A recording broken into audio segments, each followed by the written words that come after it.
नमस्कार दोस्तों। इन श्लोकों में अर्जुन कृष्ण से कहते हैं, हे कृष्ण, पाप के बढ़ जाने से कुल की स्त्रियां अत्यंत दूषित हो जाती हैं। स्त्रियों के दूषित हो जाने पर वर्ण संकर उत्पन्न होता है। वर्ण संकर से यहाँ तात्पर्य यह है कि पुरुष और स्त्री दोनों अलग अलग वर्ण के होने पर उनसे जो संतान उत्पन्न होता है वह वर्ण संकर कहलाता है।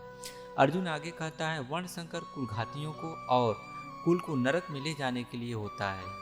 हम लोग बुद्धिमान होकर भी महान पाप करने के लिए तैयार हो गए हैं। जो राज और सुख के लोभ से स्वजनों को मारने के लिए तैयार हो गए हैं।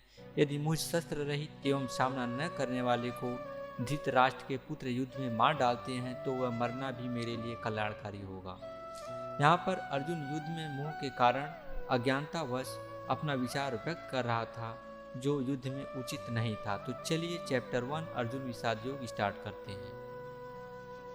हे कृष्ण, पाप के अधिक बढ़ जाने से कुल की स्त्रियां अत्यंत दूषित हो जाती हैं और स्त्रियों के दूषित हो जाने पर वर्ण संकर उत्पन्न होता है। वर्ण संकर कुलघातियों को और कुल को नरक में ले जाने के लिए होता है। लुप्त हुए पिंड और जल की क्रिया वाले अर्थात श्राद्ध और तर्पण से वंचित इनके पितर लोग भी अधोगति को प्राप्त होते हैं। इन वर्ण संकर कारक दोषों से कुलघातियों के सनातन कुल धर्म और जाति धर्म नष्ट हो जाते हैं।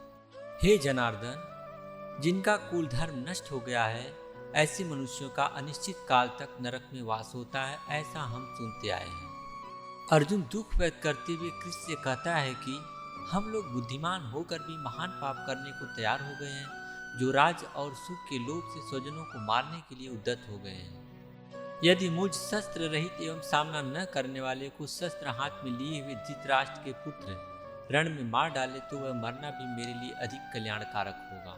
संजय बोले, रणभूमि में शोक से उद्विग्न मन वाले अर्जुन इस प्रकार कहकर बाण सहित धनुष को त्याग कर रथ के पिछले भाग में बैठ गए।